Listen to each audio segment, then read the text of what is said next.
My name is Shornendu Vishwas, and today I'm going to tell you about our work on using semi-supervised methods for automated sparse matrix format selection. Sparse matrix vector multiplication, or SVMV, is a very important computation kernel that is used in applications like PageRank, conjugate gradient, and indirect solvers for systems of linear equations across different domains. So in SVMV, you have a sparse matrix A that is multiplied with a dense vector X, resulting in an output dense vector Y. So in this sparse matrix A, the dashed cells indicate 0 entries. In SVMV, the memory accesses are unstructured and have irregular access patterns, unlike operations involving dense matrices. There is very limited data reuse. The flops over byte ratio is very low, which implies that SVMV is a memory-bound kernel. Performance is sensitive to the sparsity pattern of the input matrix, the processor microarchitecture, the memory hierarchy, the SVMV kernel implementation, and other aspects like the compiler, the toolchain, and the operating system versions. It is kind of meaningless to represent a sparse matrix as a full-blown 2D array. Instead, representing the sparse matrices in a sparse format can result in significant memory savings. Over the years, several different sparse matrix formats like COO for coordinate, hybrid, CSR for compressed sparse row, LPAC, and DIA for diagonal have been proposed. In today's world, MKL from Intel and CUSP and CUSPARSE from NVIDIA support many of the popular formats. In this slide, we show the sensitivity of SVMV to sparse matrix formats. We have two matrices, MAVI and LPOSA60, and these experiments were performed on 3 NVIDIA GPUs with Pascal, Turing, and Volta architectures, and we used the CUSP library for benchmarking. First, what we show is that for the MAVI matrix, the best sparse format for all the 3 architectures was hybrid, whereas for LPOSA, it is hybrid for Pascal and coordinate for Turing and Volta. Second, if you use the CSR format as the default for SVMV for the MAVI matrix, then the overheads are in excess of 120x, or the slowdown is almost 120x relative to the best performing format, which is hybrid on all the 3 architectures. In other words, these experiments basically reaffirm the notion that no single format is the best across all input matrices and all target architectures. So this gives rise to the sparse format selection problem. And given recent advances in machine learning, researchers have applied supervised ML techniques to solve the sparse matrix format selection problem. So what is done is you take the sparse matrix dataset and you profile it on your target architecture, which could be an Intel Xeon CPU or an NVIDIA GPU.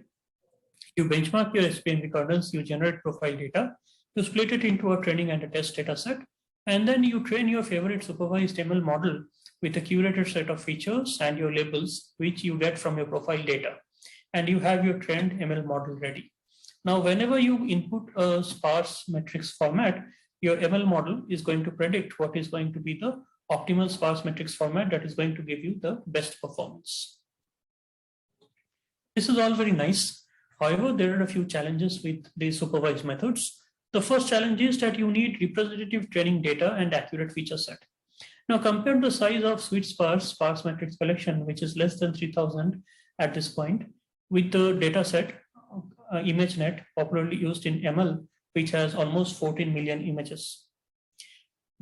Now is a golden age of computer architecture. So your numerical computations are being parallelized across all the heterogeneous compute devices that are available on your system. So the model that you train specific to your profile architecture may not work well when you port that model without any additional retraining, any additional curation onto other possible target architectures. For example, we tried out the XGBoost model with on the GeForce GTX 1080 architecture, and it worked out quite well in the local setting. Basically, it gave you more than 90% accuracy, which means that in more than 90% cases, it was able to correctly predict which is the optimal sparse matrix format given an input sparse matrix. And it led to about 7% speed up in performance. However, if you port the same model to the Volta V100 architecture without any additional retraining, without any modifications, it leads to a poorer accuracy of 71%. And in fact, there is a 3% slowdown. Furthermore, you may need to retrain if new sparsity patterns are found or new sparse formats are proposed, right? And this is not very unlikely because several new sparsity formats have been recently proposed like CDR, CSR5, CSR2, and PELR. And training your supervised models require benchmarking M matrices, time F formats, time N trials, which often run into days. And all this overhead comes from reading the matrix files and format conversion. So we think the following are desired requirements for an automated sparse format selection technique. First of all, the solution should not be very tightly coupled to the target architecture. The model should be very easily portable to different target hardware. The approach should be flexible to incorporate new data, and the techniques should aim for the train once, deploy multiple times paradigm. You may ask, why not use CNNs or deep learning techniques for this? CNNs have had great success in image classification and computer vision. And in fact, researchers have tried out using CNNs for solving the sparse matrix format classification problem with good degrees of success. However, the deep learning techniques do not address the challenges that we have outlined in the previous few slides. And in fact, they exacerbate those challenges. First of all, the deep learning models require even larger data sets to have good accuracy, and the training and inference is very costly compared to non-deep learning models. So in this work, we propose a semi-supervised method for automated sparse matrix format selection. The idea is that you create clusters to identify matrices with similar execution characteristics. And then you benchmark a few matrices from each cluster to assign a label to all the matrices in that cluster. Right? So the quality of a cluster is given by the maximum count of a format that is present or that is assigned or that is the best for the matrices present in that cluster. And of course, the higher is this maximum count, this quality will be closer to 1. And that is what we want. However, a naive application of k-means clustering gives poor results, right? So our pipeline is that we first of all apply transformations like log transformation to the feature set. And this is important to improve the results because some of the statistical features are like number of non-zeros, number of rows, number of columns, which could easily run into thousands or millions.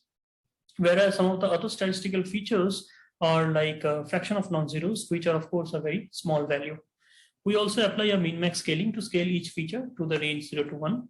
And we use PCA to decompose the features to a vector of limited size to kind of avoid noisy or redundancy features. Now, how do you find out K, which is a hyperparameter in this k-means clustering algorithm? Well, you could use a elbow method and you could explore a different number of possible clusters to see what works best for your setting. More small clusters will obviously increase accuracy. Few large clusters will reduce your training time and limit overfitting, but can be more inaccurate. So the idea basically is that you want to identify clusters which will be invariant across platforms in the ideal case. And the only platform specific part is to assignment of labels to clusters, right? So we think there are quite a few benefits of this approach. First of all, this approach is easy to port to a different architecture. This approach also makes it easy to include new sparse matrix data and new sparsity patterns or new sparse matrix formats. Now you could try out different clustering and classification algorithm combinations. We tried out 9 combinations: k-means, min, shift, purge, and majority vote, logistic regression, and random forest. We have implemented sparse format selection techniques, including our approach with scikit-learn and TensorFlow libraries, and we use CUDA Toolkit 9.2 and the cusp library from NVIDIA. We performed our experiments on 3 NVIDIA GPUs, Pascal, Volta, and Turing architecture, basically GTX 1080, V100, and RTX 8000 systems. So this table shows the result of our semi-supervised approach in the local setting. By the local setting, I mean that you train the ML model on an architecture A and use it for prediction on the same architecture A. Here the architecture is Quadro RTX 8000 or the Turing machine. So basically, we'll summarize the results. K-means plus vote or K-means plus random forest seems to work best in all cases across all metrics, which are like say MCC for Matthews correlation coefficient, ACC for accuracy, and F1 score based on precision and recall. These are the results for the supervised techniques on the same system, Quadro NVIDIA GPU. We tried out decision tree, random forest, SVM, KNN, XGBoost, and CNN. Now for these results in the supervised, in the local setting, the supervised approaches did quite well. Now this is the transfer setting where we actually train the model on this GTX NVIDIA GPU and then use it on the Quadro system, either with 0% additional training data or with 25% additional training data. And in this case, K-means plus random forest actually does quite well and is competitive compared to your supervised techniques. And in fact, your K-means results are actually much better than several approaches like decision tree, random forest, KNN, and even XGBoost.